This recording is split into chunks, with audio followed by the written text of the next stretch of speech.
Good morning student. आज class 7th में राजधर्म lesson 15 में राजधर्म चैप्टर देखिए आप लोग। यह कथा एक जातक कथा है जिसमें धर्म एवं न्याय के पालन पर जोर दिया गया है। धर्म क्या है और राजा का न्याय के प्रति क्या कर्तव्य है, यानी कैसे वह न्याय का पालन करता है, यही चीज़ इसमें मिलेगा आपको पढ़ने के लिए। तो ये जातक कहानी है अति प्राचीन काल में। अति प्राचीन काल यानी बहुत पुराने समय की ये कहानी है।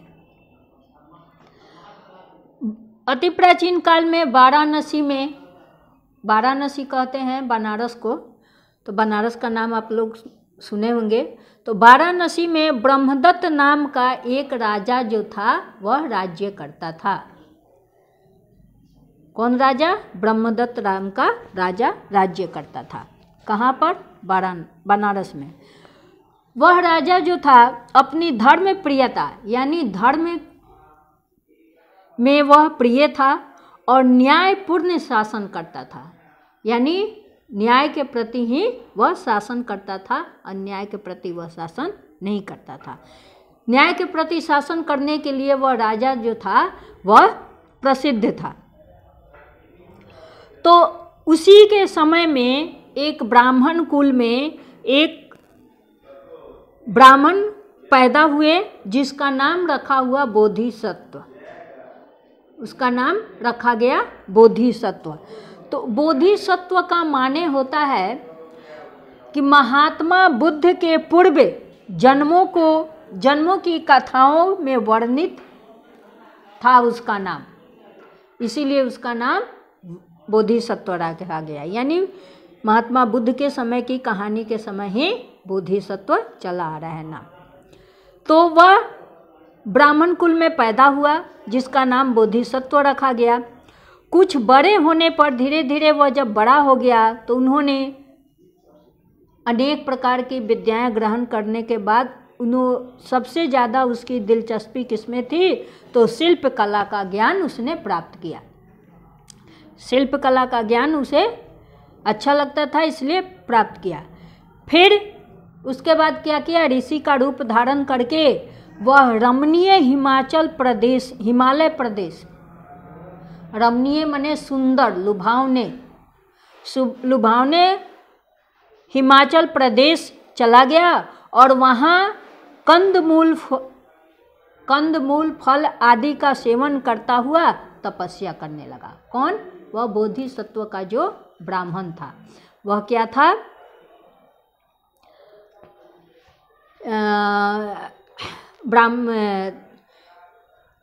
ज्ञान प्राप्त करके ऋषि का रूप धारण करके हिमाचल प्रदेश में चला गया।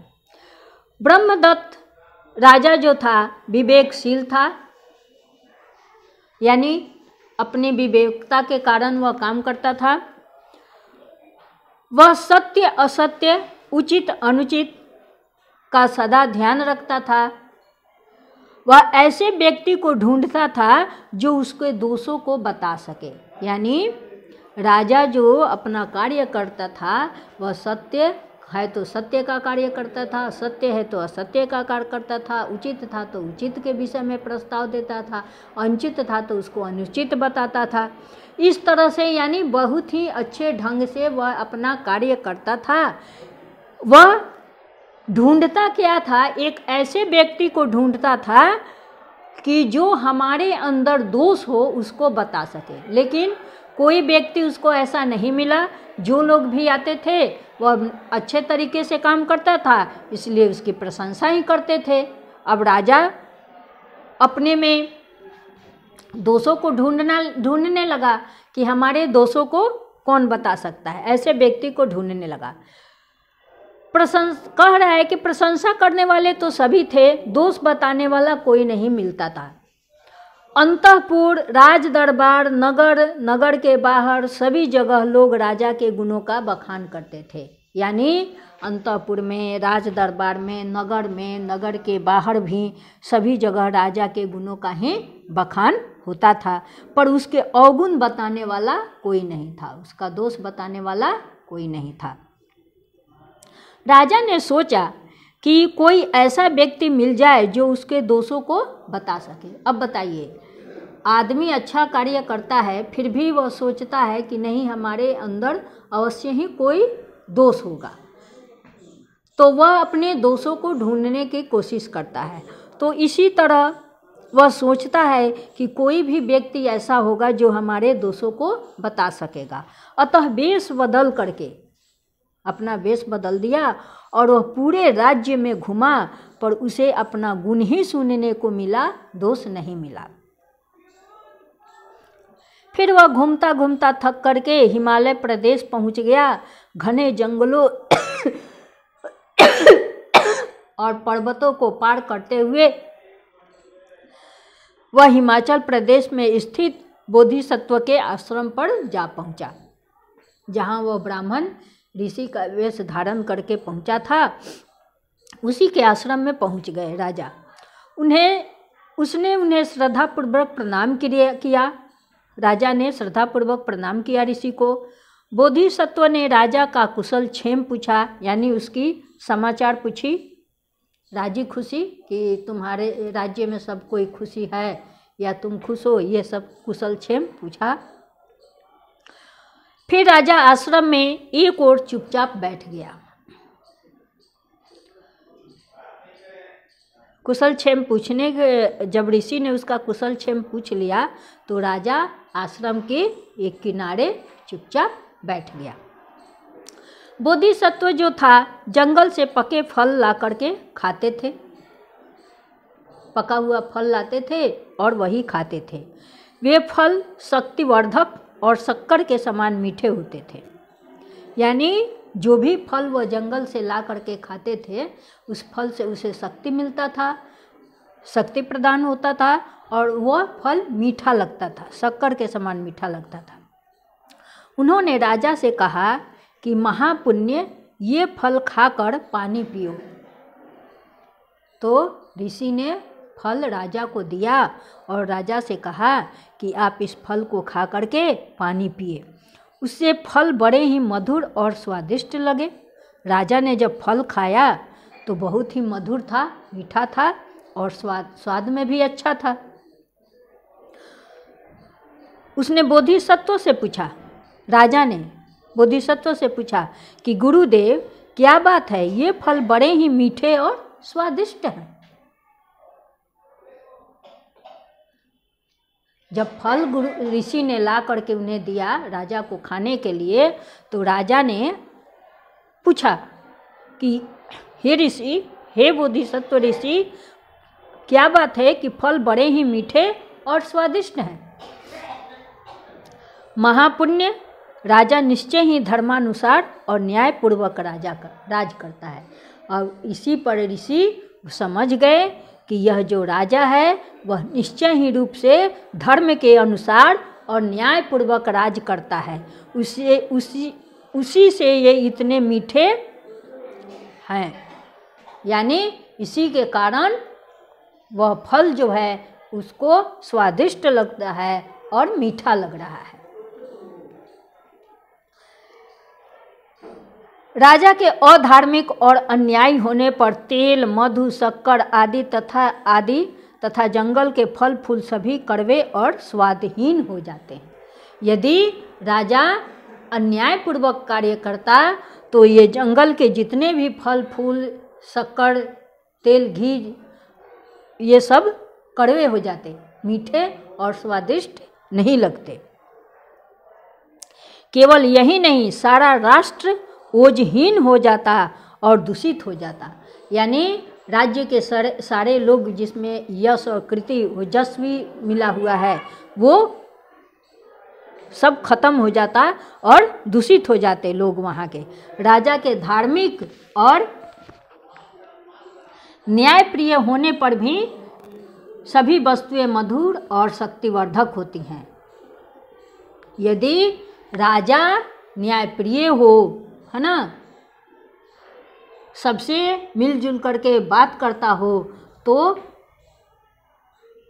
सारे राष्ट्र का लोग जो होता है वह शक्ति पा लेता है, शक्तिवर्धक हो जाता है और सारे चीज़ वहाँ के मधुर लगने रहते हैं।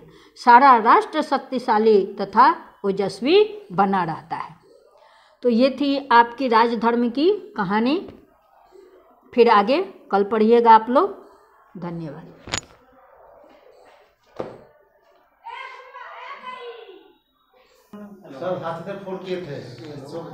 Good morning students. आज 14.3 14.2 या 14.2 का मीडियन बताना है। तो मीडियन के लिए एक एग्जांपल हम आपको दे रहे हैं। जैसे मान लीजिए हमको निकालना है मीडियन।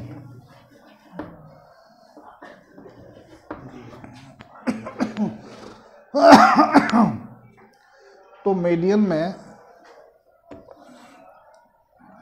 जो भी ऑब्जर्वेशन दिया रहता है उसके मिडिल टर्म को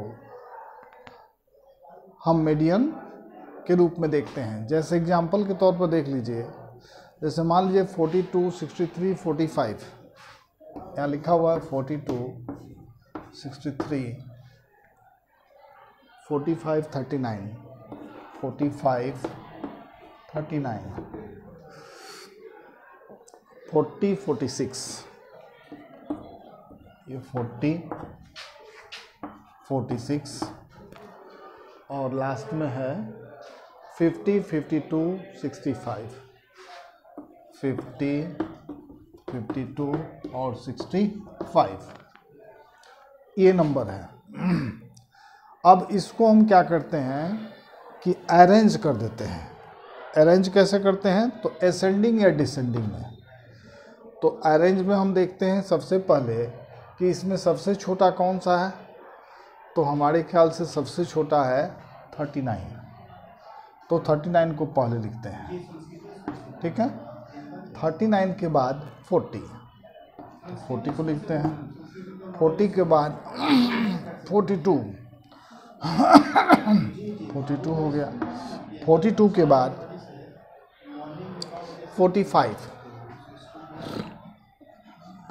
और 45 के बाद 46 और उसके बाद 46 के बाद 50, है ना, 50 हो गया। 50 के बाद 52 और 52 के बाद 52 के बाद 63 और 63 के बाद 65, है ना। तो 1 2 3 4 5 6 7 8 9 1 2 3 4 5 6 7 8 9। अब यहाँ पर जब हम इसको असेंडिंग ऑर्डर में सेट कर देते हैं तो इसका मिडिल टर्म क्या होगा? तो मिडिल टर्म अगर 2 से हम डिवाइड करते हैं, यहाँ पर देखिए मिडिल टर्म होगा 1 2 3 4 और इधर से भी 1 2 3 4, यानी 46 जो है वो हमारा मिडिल टर्म हो रहा है, ठीक है। तो 46 हुआ और 46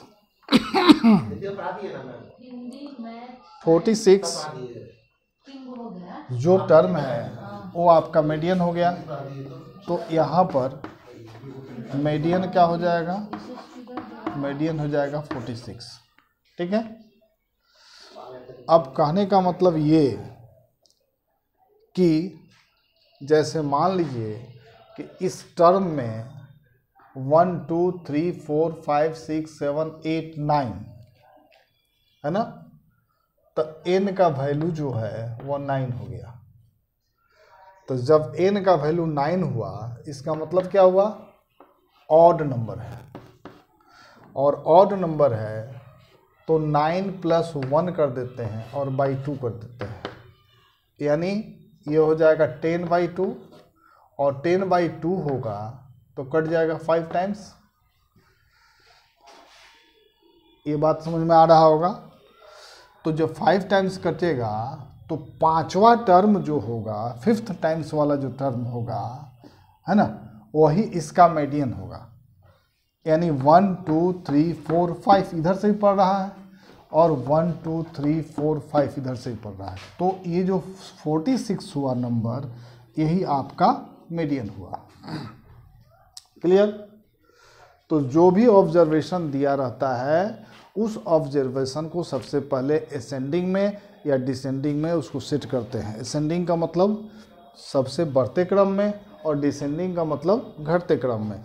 तो किसी भी क्रम में, किसी भी सीरीज में आप उसको चेंज कर सकते हैं, उसको कर सकते हैं। तो उस कंडीशन में आपका क्या होगा कि मीडियन निकालने का फॉर्मूला निकल जाएगा, है ना। अब यहाँ कंडीशन क्या है, क्वेश्चन चूँकि एक ही है, क्वेश्चन एक इसलिए है कि क्वेश्चन सिर्फ मीडियन में नॉर्मल चीज़ बताना है, लेकिन मीडियन के लिए एक और फॉर्मूला होता है जो क्लास 7 में नहीं बताना है, क्लास 8 में बताना है या 9 में बताना है। तो यहाँ पे आपका मीडियन में सिर्फ एक क्वेश्चन है, जैसे 14.2 का 9, 25, 32, 51, 7, 16, 17, 50, 0, 13 और 19 ये नंबर दिया हुआ है और इस नंबर को मीडियन निकालना है। तो मीडियन निकालने का फॉर्मूला आपको बता दिए थे हम। एक बार फिर से इस क्वेश्चन को रिपीट कर लीजिए, देख लीजिए।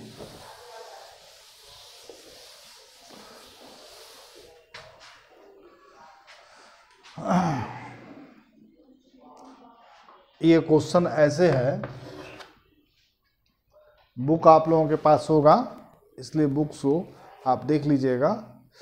इसको असेंडिंग ऑर्डर में ही पहले सेट करते हैं। जैसे 0 है, सबसे छोटा है 0, हमने क्या कर दिया 0, नंबर 1 क्वेश्चन है। 0 के बाद जो नंबर आ रहा है वो है आपका 7, उसके बाद हो जाएगा 7 के बाद हो जाएगा 9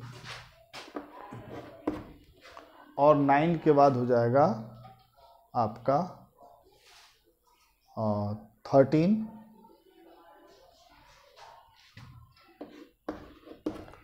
और 13 के बाद 16 और 16 के बाद 19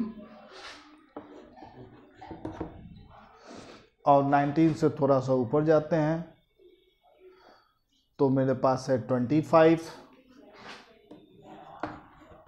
और 25 से ऊपर जाते हैं तो 32 और 32 के बाद आता है 37 और 37 के बाद 51 और 51 के बाद नहीं 50 और 51 ये हो गया 50, उसके बाद 51 और 51 के बाद ख़त्म हो गया। तो यानी 1 2 3 4 5 6 7 8 9 10 11 यहाँ पर 1 2 3 4 5 6 7 8 9 10 11। अब देखिए ये सिस्टमेटिक ढंग से इसको अरेंज किया गया है।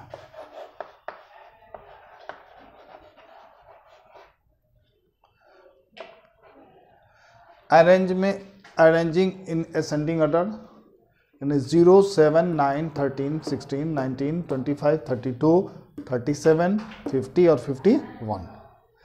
अब आप देखिए यहाँ पर अगर काउंट करते हैं टोटल नंबर तो 1 2 3 4 5 6 7 8 9 10 11 यानी n का जो वैल्यू होगा वो 11 होगा।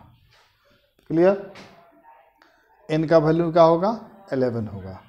अब ये 11 जो है वह कौन नंबर है? ऑड नंबर है। ठीक, और ऑड नंबर के लिए मीडियन के लिए फॉर्मूला होता है n प्लस 1/2, यहाँ पर 11 प्लस 1/2 यानी 12/2 कट जाएगा तो 6 हो जाएगा। तो अब 6th टर्म हो गया। ये जो 6th टर्म है, 6th टर्म कैसे काउंट करेंगे? तो 0 1 टर्म, 2 टर्म, 3 4 5 6, ये 6 टर्म है। इधर से भी आप देख लीजिए 1 2 3 4 5 और 6। तो ये छठा जो टर्म हुआ यही आपका क्या कहलाया? मीडियन कहलाया। क्या कहलाया? मीडियन। यानी हिंदी में उसको हम माध्यिका कहते हैं। क्या कहते हैं? माध्यिका। अभी कुछ दिन पहले इसके प्रीवियस क्लास में आपको हम मीन बताए थे। मीन में क्या था? मीन में था कि सम ऑफ द ऑल ऑब्जर्वेशन, सब ऑब्जर्वेशन को ऐड कर देते थे और नीचे डिवाइड बाई ऑब्जर्वेशन का जो फ्रीक्वेंसी है वो कर देते थे। यानी जितना ऑब्जर्वेशन है उसका डिवाइड कर देते थे। तो अगर 5 ऑब्जर्वेशन है तो 5 से डिवाइड, 6 ऑब्जर्वेशन है तो 6 से डिवाइड। लेकिन इसमें क्या है? इसमें आपको मीडियन बताना है। तो अभी तक जो क्वेश्चन इसमें दिया हुआ है वह केवल ऑड नंबर वाला ही दिया हुआ है। इवन नंबर वाले के लिए फॉर्मूला अलग हो जाएगा, वो थोड़ा सा हार्ड पड़ता है। लेकिन इसमें जो इस बुक में सिर्फ ऑड नंबर वाला ही दिया गया है, तो आप इसी को बनाइए, फिर आगे देखा जाएगा। तो इसमें क्वेश्चन नंबर ए आप कंप्लीट कर लीजिए, ठीक है। ए कंप्लीट करने के बाद ए में ज़्यादा क्वेश्चन नहीं है, ए टू डी, ए से डी तक है। उसके बाद कल हम बता देंगे बार ग्राफ, है ना, ग्राफ पेपर पर बनेगा और ये लेसन कंप्लीट होगा। फिर से एक बार रिवाइज होगा। Thank you. Good morning class 7। आप लोगों का एसएसटी ने सर दीपक सर ने एसएसटी में चैप्टर 6 रूरल लिवलीहुड जो चैप्टर था वो चालू कर दिया था, ठीक है। तो उसमें कुछ उन्होंने टॉपिक पढ़ाए थे, जो कुछ टॉपिक मतलब कि समाप्त नहीं हुए, तो उस दिन उसमें से कुछ हम आज पढ़ा देते हैं। अदर ऑक्यूपेशन की बात करते हैं। ऑक्यूपेशन क्या होता है? अगर आप सही से इसका मतलब समझिए तो इसका मतलब होता है कि एक ऐसा तरीका, ठीक है, कि जिससे हम कुछ अर्न कर सके, जिससे कि मेरे घर का जीवन यापन चल सके, ठीक है, उसी को हम लोग व्यवसाय के नाम से जानते हैं। इसमें सबसे पहले बात की गई है फिशिंग की। फिशिंग यानी कि मत्स्य पालन, यानी कि मछली पालन, ठीक है। क्या कर रहा है? It is the coastal, in the coastal area fishing is an important source of livelihood. क्या कर रहा है कि कोस्टल एरिया, सागर तटीय क्षेत्र, सागर तटीय क्षेत्र में जो भी लोग रहते हैं वहाँ के लिए, वहाँ का लिवलीहुड जो होता है, वहाँ का जो लोगों का रहन सहन होता है, जो लोग अर्न करते हैं ज़्यादातर, वे सब किससे अर्न करते हैं? फिशिंग से, यानी कि मत्स्य पालन, यानी कि मछली के पालन से ही वो अर्न करते हैं। Here too there are big fisherman and a small fisherman. यहाँ पे दो प्रकार के, एक बड़े मछुआरे और एक छोटे मछुआरे पाए जाते हैं। The big fisherman can afford two by good equipments. बड़े बड़े जो मछुआरे होते हैं वो बड़े बड़े सामान खरीद सकते हैं, बड़ी इन्वेस्टमेंट कर सकते हैं।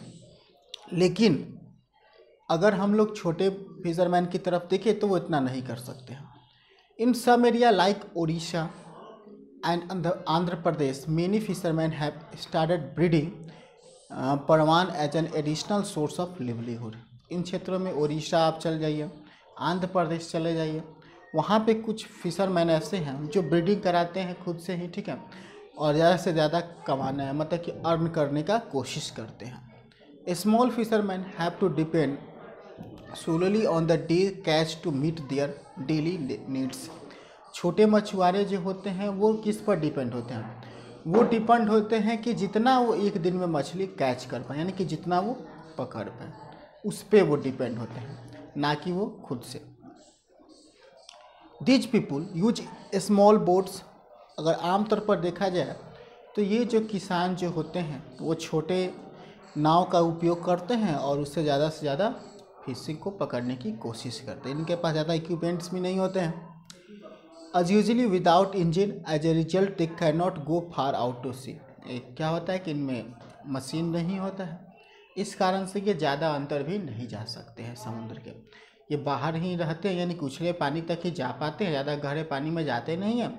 और जितना संपर्क हो पाए, जितना ये मछली कैच कर पाए, उतना ये कैच करते हैं।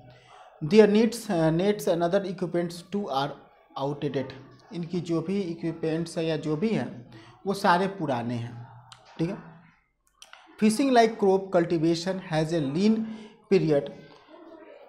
In case of coastal fishing this is usually during the monsoon. अगर देखा जाए कोस्टल में, सागर तट के क्षेत्रों में, तो यहाँ पे फिशिंग का काम जो होता है वो सिर्फ और सिर्फ मानसून सीजन में ही होता है, बाकी सीजन में नहीं हो पाता। चलिए आगे देखते हैं कलेक्शन ऑफ फॉरेस्ट प्रोडक्ट्स। कुछ ऐसे भी लोग हैं जो जंगलों से, ठीक है, जो जंगलों से उन्हें वस्तु प्राप्त होते हैं उसका भी कलेक्शन करते हैं और उससे भी उनके घर का जीवन यापन चलता है। Village people living near forest often collect and sell product, forest product like lac, honey, etc। कुछ जो जंगलों के आसपास रहते हैं तो वो जंगलों से एक्स्ट्रा वस्तुओं को कलेक्ट करते हैं और उसे आसपास के क्षेत्रों में बेच देते हैं to earn a livelihood. In Madhya Pradesh and Maharashtra for example many people collect and sell the leaves of the tendu tree. Madhya Pradesh और महाराष्ट्र की बात करें तो बहुत सारे लोग जो है वो पत्तियों को, टेंडू ट्री का पत्तियाँ जो है वो कलेक्ट करते हैं और उसको बेच देते हैं। Similarly the edible flowers of the mahua tree are collect for sale in Bihar and Orissa. उसी प्रकार से बिहार और उड़ीसा में महुआ ट्री का आप लोगों ने नाम सुना होगा, उसके फूल का कलेक्शन होता है और उसको भी लोग इसी प्रकार से सेल कर देते हैं अपने लिवलीहुड के लिए, ठीक है।